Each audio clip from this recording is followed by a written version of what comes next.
"I've seen enough," Judge Abernathy declared, his voice a gravelly hammer blow. He glared down from his perch, a man enthroned in judgment, his eyes sweeping over the 17-year-old boy in the defendant's chair. "Another troubled youth from the South Side, a burden on our system. The evidence is clear." David Vance felt the words land like stones, each one a lie. His heart hammered against his ribs, a frantic drumbeat of disbelief. He was innocent. He had tried to say it, tried to explain, but his voice was an unheard whisper in a hurricane of bias. The gavel was about to fall, sealing his fate. And in that terrifying silence, David realized the truth didn't matter here. Only the story the judge wanted to tell mattered. The Honorable Judge Raymond Abernathy leaned forward, his black robes rustling like the wings of a vulture. He peered over his spectacles, his gaze dripping with a contempt so profound it felt like a physical force. "Mr. Vance," he began, the title a mockery on his lips. "The state presents a compelling case. You were apprehended outside of Tech Zone with over $2,000 worth of stolen merchandise, a high-end laptop, a top-of-the-line tablet, and multiple accessories. You have a story, of course. They always do." David stood, his hands cuffed in front of him, the cold metal a chilling contrast to the heat of shame and anger rising in his cheeks. He was wearing his school uniform, a navy blazer with the crest of Northgate Preparatory Academy stitched over the heart, gray slacks, and scuffed dress shoes. It was the armor he wore to navigate two different worlds. But in here, it was useless. It only seemed to incense the judge further, as if David's presence in such an outfit was an affront to his preconceived notions. "Your Honor, my name is David, and I was returning the items," he said, his voice steadier than he felt. "I can explain." "Explain?" Abernathy scoffed, a dry, rattling sound. He waved a dismissive hand at the public defender, a harried-looking woman named Ms. Albright, who had spoken to David for all of 5 minutes before they were shoved into the courtroom. "Ms. Albright, is your client going to waste the court's time with this fantasy?" Ms. Albright shot David a look that was part pity, part exhaustion. "Your Honor, my client maintains that he was not the perpetrator of the theft. He was acting on behalf of a friend." "A friend," the judge interrupted, his voice booming in the cavernous room. He leaned back, a smug smile playing on his thin lips. "A nameless, faceless friend, I presume? The oldest excuse in the book. Tell me, Mr. Vance, what's this friend's name?" David's heart sank. That was the one thing he couldn't say, the promise he'd made. I can't say, Your Honor." "You can't say?" Abernathy repeated, letting the words hang in the air. He turned his attention to the sparse gallery, a few bored-looking clerks, a couple of other defendants waiting for their turn in the grinder. The court is supposed to believe that this young man, found with a bag full of expensive electronics, was merely acting as a good Samaritan for a mystery friend, whose name he conveniently cannot recall. A friend who, I'm sure, bears a striking resemblance to nobody. Laughter, sycophantic and cruel, rippled from the prosecutor's table. David's jaw tightened. He could feel the trap closing around him. It was a perfect, elegant, and brutally simple machine of injustice. Every denial was a confirmation of guilt. Every attempt to clarify was a new thread in the web. He thought of his father's words, a constant refrain throughout his life. "Stay calm. Think. Don't let them see you sweat, son. Your mind is your sharpest weapon." But his mind was a whirlwind of panic. His scholarship to Northgate, his plans for college, his future, all of it was dissolving like sugar in water. He was a straight-A student, co-captain of the debate team, a volunteer at the local community center. He had never been in trouble in his life. None of it mattered. In this room, his identity had been stripped away and replaced with a caricature, a statistic. He was just another black kid from Grove Park, a neighborhood Abernathy clearly equated with criminality. The judge's eyes, magnified by his glasses, were cold and flat. They didn't see a terrified teenager caught in a loyalty trap. They saw a thug, a lost cause. "Given your refusal to cooperate," Abernathy continued, his voice taking on a tone of grave finality, "and the overwhelming evidence against you, this court sees no reason to grant you bail. The risk of you committing another offense is simply too high." Ms. Albright finally spoke up, a flicker of defiance in her tired eyes. "Your Honor, David has no criminal record. He is an honor student. Holding him until trial is excessive and punitive." "Punitive?" Abernathy's eyebrows shot up. "Ms. Albright, what's punitive is the cost of this kind of crime to our city's businesses. What's punitive is the message we send if we let these young men believe their actions have no consequences. No, he will be remanded to the Fulton County Juvenile Detention Center until his trial date." The words hit David like a physical blow. Juvenile detention. A cage. The images that flooded his mind were a collage of fear and despair. The finality of it was suffocating. The gavel was raised, poised to strike. It was over. His life, as he knew it, was over. He was no longer David Vance, honor student, son, friend. He was an inmate, a number, a statistic brought to life by a judge who had written the end of his story before he'd even had a chance to speak the first line. The dark wood of the gavel seemed to absorb all the light in the room, a black hole of judgment ready to swallow him whole. It had all started with a phone call 2 days ago, a frantic whisper on the other end of the line. "David. Man, I messed up bad." It was Liam Henderson, David's best friend at Northgate. They were an unlikely pair on the surface. Liam, with his floppy blonde hair, trust fund, and a casual recklessness that came from knowing there was always a safety net beneath him. David, with his sharp focus, his scholarship, and the quiet understanding that for him there was no net. But they had bonded over a shared love for coding and a mutual disdain for the school's cliquey social hierarchy. "What did you do, Liam?" David had asked, the sound of his friend's panic making his own stomach clench. "I took something," Liam confessed, his voice cracking, "from the tech zone at Lenox Square, a laptop, and some other stuff. I don't know why I did it, man. It was so stupid. I just walked out with it. My dad, he's going to kill me. He's already threatening to cut me off because of my grades, if he finds out about this." David could picture it perfectly. Liam's father was a titan of corporate law, a man who viewed any sign of his son's imperfection as a personal failure. The pressure on Liam was immense, a different kind of weight than the one David carried, but heavy all the same. "You have to take it back," David said, the solution seeming obvious. "I can't," Liam wailed. "They'll have me on camera. They'll arrest me. David, I'm scared. My life will be over." The irony was not lost on David, even then. Liam's definition of life over was a summer without a new BMW and a stern lecture. David's was something far more permanent. But Liam was his friend, his drowning, desperate friend. "What do you want me to do?" David asked, already knowing the answer. Could you take it back for me?"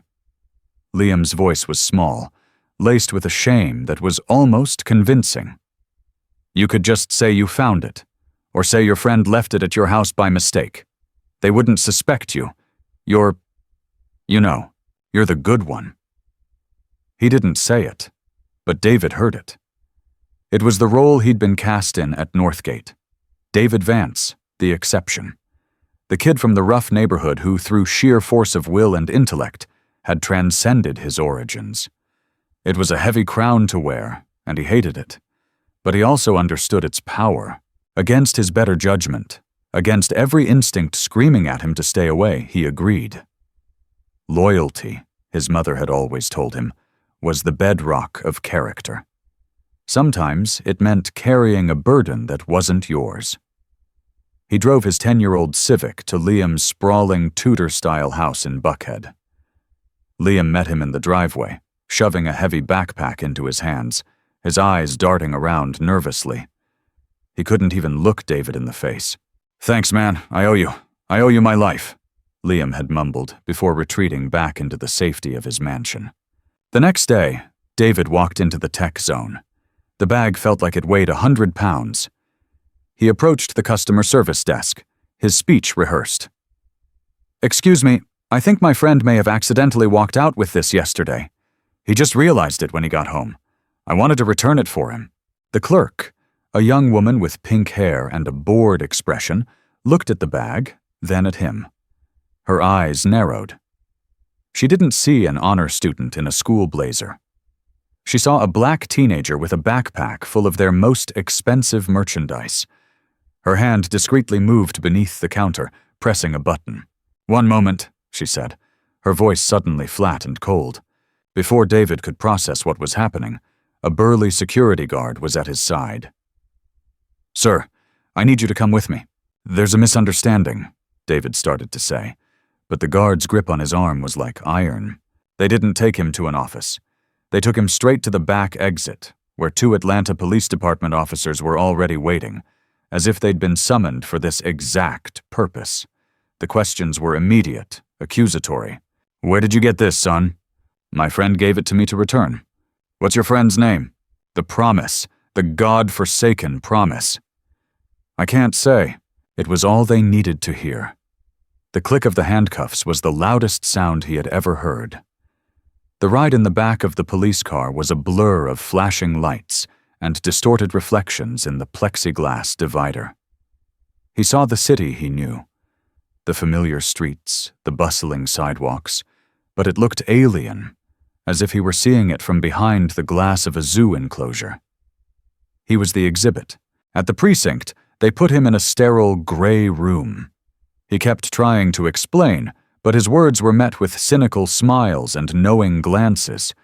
They had heard it all before. To them, he was just another line in a script they knew by heart. They ran his name. Clean record. It didn't seem to matter. "He's a student at Northgate Prep," one officer said, reading from the file with a note of surprise. "Sure he is," the other scoffed. "Probably a janitor." The humiliation was a slow-burning fire. It was the powerlessness, the feeling of being completely misunderstood, of having his entire identity erased and redrawn by people who didn't know him, didn't care to know him. He thought about calling his parents, but the shame was too great. He wanted to fix this himself. He thought the truth would, eventually, prevail. He believed in the system. That belief shattered when he was led into Judge Abernathy's courtroom. The moment the judge laid eyes on him, David saw it. A flicker of recognition, not of him as an individual, but of him as a type. In that single glance, the judge had accessed a deep file of prejudice and assumption. The trial was a formality. The verdict had been decided long before David had even walked through the door. The weight of the judge's robe was not the weight of justice. It was the dead weight of a biased, broken system, and it was about to crush him. The courtroom was a theater of the absurd, and Judge Abernathy was its director, playwright, and star. Every word he spoke was for effect, every gesture a calculated piece of stagecraft designed to reinforce his narrative. David was merely a prop. "An honor student, you say?" Abernathy mused, picking up David's file and pretending to study it with great interest. "Northgate Preparatory Academy? Very impressive." He looked up, a cruel glint in his eye. "It must be quite a challenge, Mr. Vance, maintaining your grades while engaging in extracurricular activities of this nature." "Your Honor, I am not a thief," David said, his voice quiet but firm. He would not let them break him. He would not cry or beg. He would stand on the truth, even if the ground beneath him was crumbling. "Of course not," the judge said, his tone dripping with sarcasm. "You're a victim of circumstance, a loyal friend, a veritable saint. It's a touching story." He tossed the file onto his desk. "But this court deals in facts, not fiction. The fact is, you were caught with stolen property. The fact is, you are protecting the supposed real culprit. That, Mr. Vance, is called being an accessory after the fact. It's a crime." Ms. Albright rose, her face pale but determined. "Your Honor, the prosecution has presented no evidence of intent, no video of David stealing the items. Their entire case rests on his presence at the store with the merchandise, which he was attempting to return. He is a minor. He deserves the benefit of the doubt.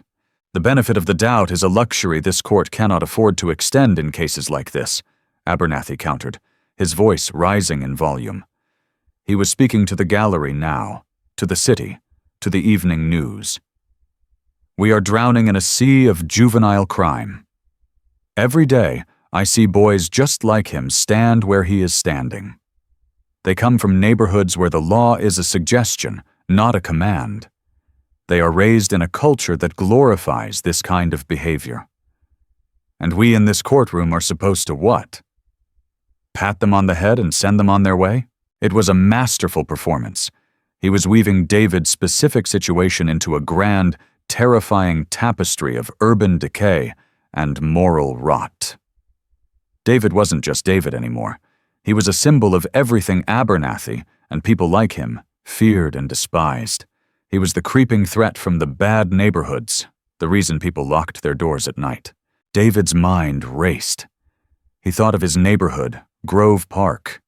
He thought of Mrs. Jackson next door, who grew prize-winning roses and always had a plate of cookies for him when he mowed her lawn. He thought of Mr. Henderson at the corner store, who let kids pay for snacks later if they were short on cash. He thought of the vibrant, complex, and loving community that had raised him. And he heard this man, this judge in his ivory tower, paint it as a monolithic ghetto, a breeding ground for criminals. The rage was a hot, metallic taste in his mouth, but he held it back. His father's voice echoed in his memory again. "Anger is a tool, David. Use it to build, not to burn. If you let them see your rage, they will call it proof of your guilt. Be smarter than them." So he stood there, his expression a mask of calm, absorbing the judge's tirade. He could feel the whispers in the room, the shifting weight of opinion. The prosecutor, a sharp-suited man with a predatory smile, was practically preening. Miss Albright looked defeated, her shoulders slumped. She had walked into a slaughterhouse, armed with a butter knife. "This court has a duty to protect the citizens of Atlanta," Abernathy thundered, reaching his crescendo. "It has a duty to send a message that our society has laws, and those laws have teeth." He pointed a trembling finger at David. "And that message begins here, with you." The silence that followed was heavy, pregnant with the impending sentence. David felt his knees tremble. Juvenile detention. It was real. This was happening. He thought of his mother, how her heart would break. He thought of his father, the look of disappointment that would surely cross his face. He had let them down. He had tried to be loyal to a friend, and in doing so he had betrayed the trust of his family. "Remanding him to juvenile hall will permanently damage his future," Ms. Albright said, her voice barely a whisper. "He will lose his scholarship. His college applications will be rescinded. You'll be sentencing him to a life he has worked so hard to avoid, all without a trial, without due process. He made his choice when he decided to break the law," Abernathy said coldly. "Actions have consequences. It's time he learned that." The judge looked down at him, and for a fleeting moment David thought he saw something other than contempt. He saw a flicker of satisfaction, a grim pleasure in the exercise of his power. It wasn't about justice. It was about dominance. It was about putting a boy who didn't know his place, a boy from the wrong side of the tracks who had dared to climb too high, back where he belonged. In a cage, the courtroom felt like it was shrinking, the walls closing in. The air was thin, hard to breathe. The whispers had stopped. All that was left was the judge's voice, the final authoritative sound in a world that had suddenly, terrifyingly, stopped making sense. David closed his eyes, bracing for the impact of the gavel, the sound that would cleave his life in two. The gavel hung in the air, a suspended moment of dread. Judge Abernathy savored the silence, the absolute power he held over the boy standing before him. He was about to bring it down, to finalize the pronouncement that would shatter David's world, when a small, clear voice cut through the stillness. "Your Honor?" Abernathy paused, his arm frozen mid-swing. He looked down, annoyed by the interruption. "What is it, Mr. Vance? Have you suddenly remembered the name of your mythical friend?" "No, Your Honor," David said, his eyes opening. They were clear, devoid of the panic that had been swirling in them just moments before. In its place was a cold, hard resolve. "Before you sentence me, I'm entitled to one phone call, right?" Abernathy blinked. Of all the things he had expected, a plea, a confession, an outburst, this was not it. The request was so mundane, so procedural, it was almost comical in its timing. A laugh escaped his lips, a short, ugly bark. "A phone call?" he said, disbelief coloring his tone. "You think a phone call is going to change anything? Who are you going to call? Your mother to come and cry for you? It's too late for that, son." "It's my right," David stated simply. It wasn't a question. It was a fact. He had learned that in his constitutional law elective. One call. The judge's smile tightened. The boy's calm defiance was beginning to grate on him. He wanted to see fear. He wanted to see submission. This quiet dignity was an unexpected irritant. He exchanged a look with the bailiff, a large, impassive man standing near the defendant's table. "Fine," Abernathy sighed, waving a hand in weary disgust. "Let him have his call. Let's not have a mistrial over such a triviality. The court will take a 5-minute recess. Don't take too long, Mr. Vance. You have an appointment to keep." The bailiff unlocked one of David's cuffs and led him to a small, scratched wooden desk in the corner of the courtroom, where an old beige telephone sat. The cord was tangled, the receiver greasy from the hands of countless desperate people who had sat there before him. Ms. Albright rushed to his side. "David, who are you calling?" she whispered, her eyes wide with a mixture of hope and confusion. "Your parents? I should have called them earlier. I'm so sorry. It all happened so fast." "It's okay, Ms. Albright," David said, his voice low. "You did your best. I'm calling my dad." He picked up the receiver. His fingers, surprisingly steady, punched in the 10-digit number from memory. It was a number he had been drilled to remember since he was a child, a number his father had called his lifeline. He had never had to use it before. Not for this. The courtroom watched in muted curiosity. The prosecutor checked his watch. Judge Abernathy sat on his high-backed chair, observing the scene with a bored, lordly air. This was just a minor delay in the day's proceedings, a brief, pathetic interlude before the inevitable conclusion. He imagined the conversation. A tearful boy, a shocked parent promising to hire a real lawyer, to fix it, to do something, anything. It was a drama he had seen play out 1,000 times. It always ended the same way. The call connected. A voice on the other end answered, crisp and professional. "General Vance's office." David's posture straightened, his voice dropping into a register of formal respect that was second nature to him. "This is his son. I need to speak with him. It's an emergency." There was a pause. Then the voice said, "One moment, please." David waited. The receiver pressed tight against his ear. The silence stretched. He could feel the judge's impatient gaze on his back. He could hear the faint rustle of papers, the cough of a clerk. The entire world seemed to be holding its breath. Then a new voice came on the line. A voice of calm, controlled power, a voice that could command armies and move nations. A voice that, to David, was simply Dad. "David, what's wrong?" Relief washed over David, so potent it almost buckled his knees. He took a steadying breath. Dad? It's me, I'm okay. But I'm in trouble. He kept his voice low, but the acoustics of the courtroom carried his words. I'm at the Fulton County Juvenile Court, courtroom 3B, Judge Abernathy. He spelled out the name, Abernathy. They're saying I stole something. Dad, I didn't do it. I was returning it for a friend. He listened for a moment, his eyes fixed on the grimy wall in front of him. Yes, sir, I understand. He paused again. He's about to sentence me. They're going to hold me in juvenile detention. Another pause. David's knuckles were white where he gripped the phone. Okay, he said finally.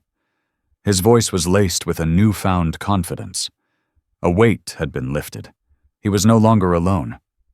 I'll wait. He hung up the phone. He turned around and walked back to the defendant's table, the bailiff cuffing his hand back in place. He met Judge Abernathy's gaze directly, his expression unreadable. The judge was irritated. Well, have you said your tearful goodbyes? Is Mommy on her way? My father is, David said. Abernathy laughed. Is he? And what's he going to do? Yell at me? I assure you, Mr. Vance, I've been yelled at by far more important people than your father. David simply stood there, silent and waiting. The 5-minute recess was almost over. The judge picked up his gavel, ready to resume his work. The machinery of injustice was about to grind forward once more. But David knew something no one else in the room knew. A storm was coming, and Judge Raymond Abernathy, in all his robed and self-righteous glory, was standing directly in its path. Recess is over, Judge Abernathy announced, his voice booming with renewed impatience. Let's conclude this matter. He raised the gavel high, the polished wood catching the fluorescent light. But before it could fall, the heavy double doors at the back of the courtroom burst open with a loud bang that echoed like a gunshot. Every head in the room snapped towards the entrance. Framed in the doorway stood a man who seemed to suck all the air out of the room. He was tall and broad-shouldered, with a bearing of such profound authority that it was almost a physical presence. He was in his late 40s, his hair cut short and flecked with gray at the temples.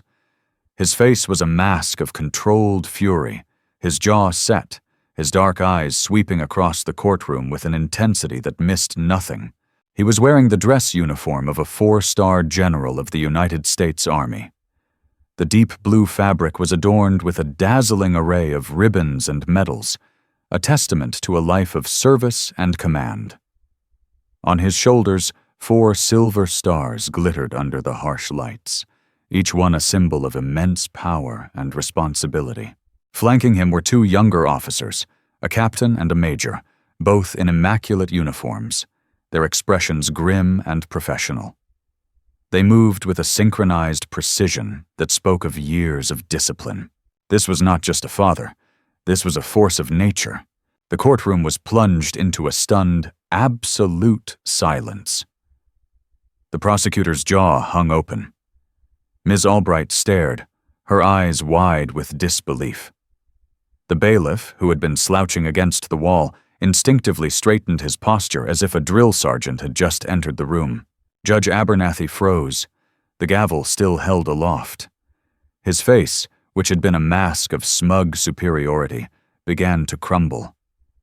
The color drained from his cheeks, replaced by a pasty, sickly white.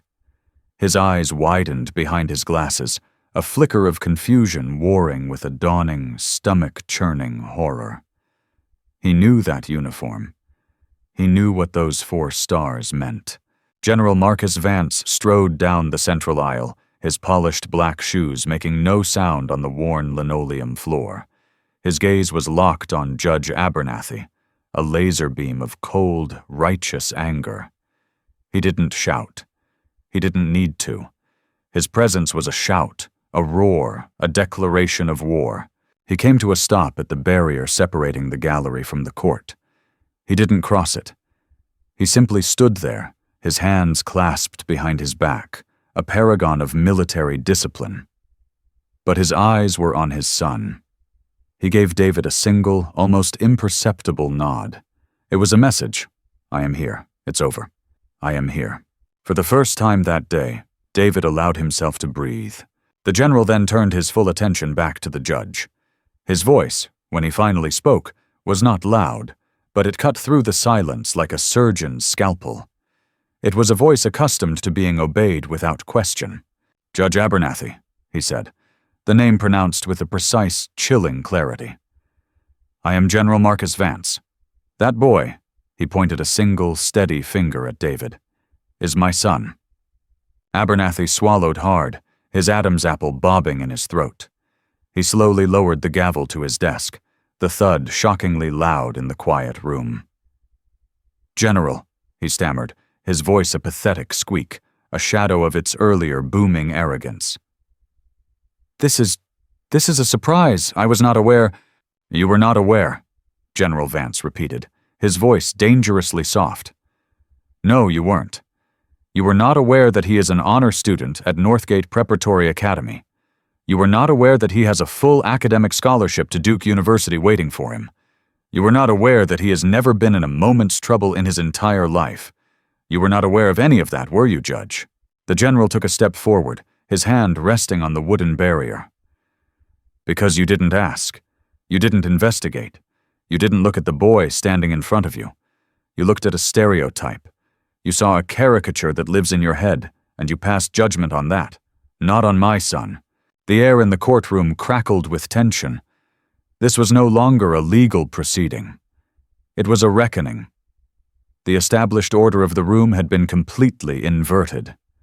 The judge, the man with all the power, was now the one on trial, squirming under the unblinking gaze of a man who held a different, and in that moment, far more potent, kind of authority. The general's aide, the major, stepped forward and addressed the stunned court clerk. "Ma'am, I have already been in contact with the office of the Chief Judge of the Superior Court and the Governor's office. They are aware of the situation unfolding in this courtroom." Abernathy's face went from white to a mottled gray. The governor. The Chief Judge. The line of fire he had so casually stepped into was now revealed to be a far wider and more dangerous battlefield than he could have ever imagined. His career, his reputation, his entire world was teetering on the brink of collapse. General Vance's eyes narrowed. "My son made a mistake, Judge. Not a mistake in law, but a mistake in loyalty, a mistake of the heart. He was trying to protect a foolish friend, a mistake that you, in your wisdom, were about to twist into a life-altering conviction without a shred of credible evidence." He paused, letting the weight of his words settle. "The proceedings in this courtroom are over. What happens next, however, is just beginning." General Vance was not a man who made idle threats. In the 15 minutes between David's call and his arrival, his formidable resources had been fully mobilized. While he was en route to the courthouse, his aides had been working the phones with military efficiency, executing a coordinated assault on the flimsy case built against his son. "Your Honor," the general said, his voice a low, controlled rumble that filled the courtroom. "While you were preparing to send my son to a detention facility, my staff was doing the job your investigators and the prosecutor's office apparently couldn't be bothered to do. They were gathering facts." He nodded to his other aide, the captain, who stepped forward holding a slim tablet. "Captain," the general commanded. "Sir," the captain replied, his voice crisp. He turned to face the judge, but his words were for the entire court to hear. "At 15:10 hours today, we made contact with a minor by the name of Liam Henderson, a classmate of David Vance's at Northgate Preparatory Academy." David flinched at the sound of Liam's name. The promise was broken, but it no longer mattered. The truth was its own kind of loyalty now. "Mr. Henderson," the captain continued, reading from the tablet, "was persuaded to provide us with the full text message history between himself and David from the past 48 hours. The messages provide a clear and unambiguous record of Mr. Henderson admitting to the theft, panicking, and begging David to return the merchandise on his behalf." He tapped the screen. We have already forwarded a complete, time-stamped transcript of that conversation to the prosecutor's office and to Ms. Albright. I believe it's in your inbox now." The prosecutor, who had been trying to make himself as small as possible, fumbled for his phone. His eyes widened as he read, his face paling. Ms. Albright was already looking at her own phone, a look of vindicated astonishment dawning on her face. "Furthermore," the captain went on, his tone relentless, "we have also acquired the full, unedited security footage from the Tech Zone store, not just the cherry-picked clips of David at the customer service desk. The footage clearly shows Liam Henderson entering the store the previous day. It shows him placing the items in his backpack, and it shows him leaving without paying." He looked up, his gaze sweeping over the prosecutor's table. "More importantly, the footage from today shows David Vance entering the store, approaching the customer service desk in a calm and direct manner, and attempting to speak to the clerk before security was called. There is no evidence of furtive movement, no indication of criminal intent. His actions are entirely consistent with his statement. He was trying to return the merchandise." Abernathy was shrinking in his chair, the high back of it no longer a throne, but a cage. He looked from the captain to the general, his expression a desperate plea for mercy. He found none. "And finally," General Vance said, his voice dropping even lower, becoming more personal, more menacing, "I took the liberty of calling David's headmaster at Northgate, a man I know personally. He is preparing a statement attesting to David's character, his academic record, and the full details of his scholarship. He is also, I believe, rather interested to learn how one of his finest students came to be treated like a common criminal in your courtroom, Judge." The unraveling was swift and total. The prosecution's case, which had seemed so solid just minutes before, had been systematically dismantled and exposed for what it was. A house of cards built on lazy police work, prosecutorial indifference, and a judge's blinding prejudice. Ms. Albright, now galvanized and armed with an arsenal of evidence she could only have dreamed of, stood up, her voice ringing with newfound strength. "Your Honor, in light of this new evidence, I move for an immediate dismissal of all charges against my client, David Vance." The prosecutor, seeing his career flashing before his eyes, scrambled to his feet. The state does not object, Your Honor. We will be reviewing the evidence concerning Mr. Henderson." He couldn't get the words out fast enough. He was no longer a predator. He was prey, desperate to escape the trap he had helped set. All eyes turned to Judge Abernathy. He was trapped, cornered, and utterly exposed. The whispers in the courtroom had returned, but now they were not whispers of bored indifference. They were whispers of shock, of outrage, of a scandal unfolding in real time. A news alert had already gone out. The sound of running feet could be heard in the hallway outside. The media was descending. Abernathy looked at the general, at the aides, at the suddenly competent public defender, at the terrified prosecutor. He looked at David, at the calm, resolute boy he had so casually, so cruelly misjudged. And he knew. He knew it was over. He cleared his throat, but his voice was a dry, cracking thing. This court has been presented with new exculpatory evidence. The charges against Mr. Vance are dismissed." He banged the gavel, but the sound was weak, pathetic. It wasn't the thunderous crack of judgment from before. It was the sound of a broken man, a hollow echo in a room where his authority had been completely and irrevocably shattered. The system of whispers and assumptions had been silenced by a voice that refused to be ignored. The dismissal of charges was not the end. It was the beginning of the reckoning. As the bailiff moved to unlock David's remaining handcuff, the courtroom doors swung open again. This time it wasn't military precision, but media chaos. Reporters and cameramen, alerted to the presence of a 4-star general at the juvenile courthouse, flooded into the room, their flashes strobing, their questions a chaotic chorus. "Judge, is it true you tried to jail a general's son?" General Vance, what happened in this courtroom? Is this a case of racial profiling? Judge Abernathy, his face ashen, tried to flee to the safety of his chambers, but he was surrounded. The robe that had once been a symbol of his power was now a shroud, trapping him in the glare of the spotlight he had so eagerly sought just an hour earlier. General Vance, however, moved with purpose. He ignored the reporters, his only focus on his son. He walked past the barrier, his arms enveloping David in a hug that was fierce with protection and love. "Are you okay, son?" he whispered, his voice for David's ears only. "I am now," David said, his own voice thick with emotion. The relief was so overwhelming it felt like a physical wave, washing away the cold dread that had settled in his bones. The general held him for a moment longer, then stepped back, his hands on David's shoulders. He looked him in the eyes, his expression a mixture of pride and sorrow. "You did the right thing, calling me. You stood your ground. I'm proud of you." He then turned to face the storm.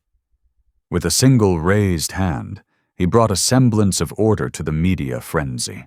"My son, David Vance, an honor student, was falsely accused of a crime today," he began, his voice calm and steady, but carrying an unmistakable edge of steel. "He was arrested and brought to this courtroom, where he was subjected to a proceeding that can only be described as a gross miscarriage of justice. He was presumed guilty from the moment he walked through the door." He looked directly at Judge Abernathy, who was now being shielded by bailiffs as he tried to push through the crowd. This wasn't about evidence. It was about prejudice. It was about a judge who sees a black teenager in his courtroom and sees a criminal, regardless of the facts. He didn't see my son. He saw a stereotype. The words were a direct hit. There was no coded language, no diplomatic phrasing. It was a clear, unvarnished accusation, delivered with the full weight of his 4-star authority. "The system failed my son today," the general continued, his voice resonating with a deeper, more profound anger. "And it makes me wonder, how many other sons, how many other children who don't have a father who can mobilize resources and command attention, has this system failed? How many lives have been ruined in this very courtroom because of one man's bias?"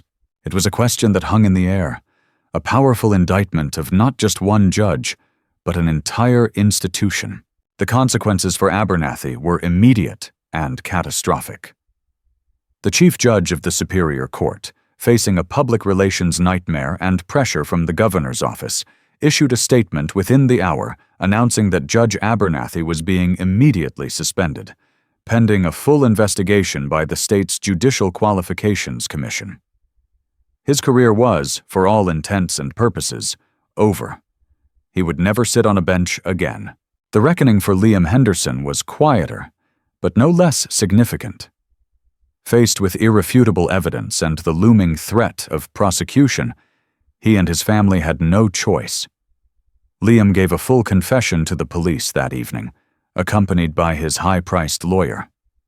His father, the titan of corporate law, was publicly humiliated. Liam was charged with theft and obstruction of justice. His recklessness, shielded for so long by wealth and privilege, had finally caught up with him. The safety net had broken, but the most significant reckoning was the one that rippled out from courtroom 3B. The story was national news by nightfall. The general's son became a headline, a hashtag, a rallying cry. It exposed a raw nerve in the public consciousness, laying bare the two-tiered system of justice that so many experienced but so few in power ever acknowledged. It sparked a fierce debate about judicial accountability and systemic racism. In the weeks that followed, investigative reporters began digging into Abernathy's past rulings. They uncovered a disturbing pattern, a disproportionate number of harsh sentences handed down to minority youths compared to their white counterparts for similar offenses. His courtroom, it turned out, had been a factory of injustice for years, its gears greased with prejudice. David's case wasn't an anomaly. It was simply the one that had brought the entire rotten structure crashing down. The reckoning was not just for one judge. It was for the silence that had allowed him to thrive for so long. In the quiet of their living room a month later, the television flickering with news reports that still featured his face, David felt the last of the tremors from the courtroom earthquake begin to subside. The media frenzy had slowly moved on to its next fixation. The calls from reporters had dwindled. Life was beginning to find a new, albeit altered, normal. The charges against him had been expunged, his record wiped clean as if the entire nightmare had never happened. But it had. It had left a mark, an invisible scar that he knew he would carry forever. It was the knowledge of how fragile it all was, his freedom, his future, his very identity. He had seen firsthand how quickly it could all be taken away, not by his own actions, but by the casual, ingrained prejudice of a man in power. Liam had been sentenced to community service and a diversion program for first-time offenders. His father had called General Vance, offering a stammering, profuse apology, which the general had accepted with cool, professional courtesy. He had also offered to pay for any legal fees or therapy David might need. The general had politely declined.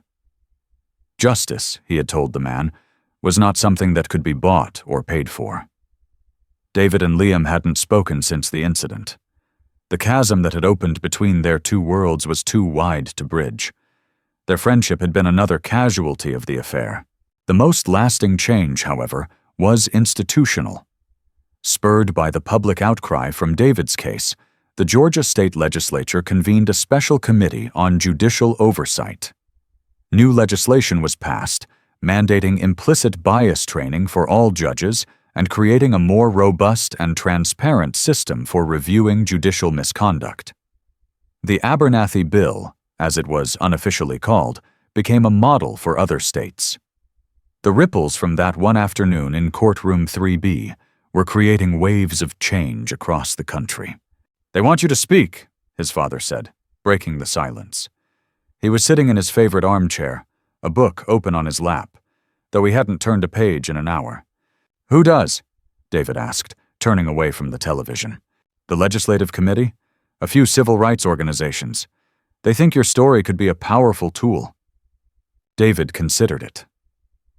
Part of him wanted to forget, to retreat back into the comfortable anonymity of being a student, a son, a teenager. He didn't want to be a symbol. He just wanted to be David. But another part of him knew that wasn't possible anymore. He had been given a platform, not by his own choosing, but by circumstance. To ignore it felt like a betrayal of all the other kids who had stood where he stood, but who didn't have a 4-star general for a father. The kids for whom the gavel had fallen without mercy, their lives shattered in the silence of an indifferent system. "What do you think I should do?" David asked. It was a question he had asked his father his whole life, about everything from homework to basketball. General Vance closed his book. "I think," he said, his voice soft, "that you have a voice that people are now willing to listen to.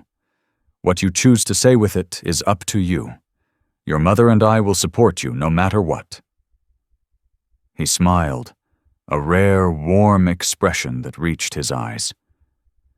Your calm in that courtroom, your refusal to let him see you break. That was a different kind of strength, David. That was all you. It had nothing to do with my uniform. In that moment, David understood. The uniform had opened the door. It had commanded attention. But it was his own character, his own quiet resilience, that had walked through it.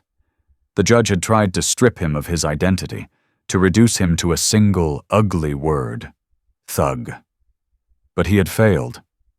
David was still David, son, student, and now perhaps something more. An advocate, a witness. "Okay," David said, a decision solidifying in his mind. "I'll do it. I'll speak." He would tell his story. Not for fame, not for recognition, but for the countless others whose stories had been silenced. The aftermath of his ordeal was not just about the fall of one corrupt judge, or the passage of a new law. It was about picking up the pieces and building something stronger in their place. It was about turning a moment of profound injustice into a lasting legacy of hope. The gavel had fallen, but in the end, it had not broken him. It had only made the silence that followed that much louder, and his own voice, when he chose to use it, that much clearer. In the end, Judge Abernathy was permanently removed from the bench, his name becoming a symbol of judicial malpractice. The Abernathy Bill led to sweeping reforms in judicial oversight and mandatory anti-bias training, creating a ripple effect that inspired similar movements in other states. David Vance, no longer just the general's son, embraced his role as an advocate. He graduated with honors, attended Duke University, and went on to law school, dedicating his life to fighting for the wrongly accused. His story became a powerful reminder that while injustice is built on systems, it can be dismantled by the courage of individuals. One person, one voice, one phone call can be enough to challenge the powerful and bend the arc of the moral universe, however slightly, back toward justice. If this story moved you, please hit the like button and subscribe to our channel for more true-to-life dramas. Share this video to spread awareness, and let us know in the comments below about a time you've witnessed an injustice, big or small. Your voice matters.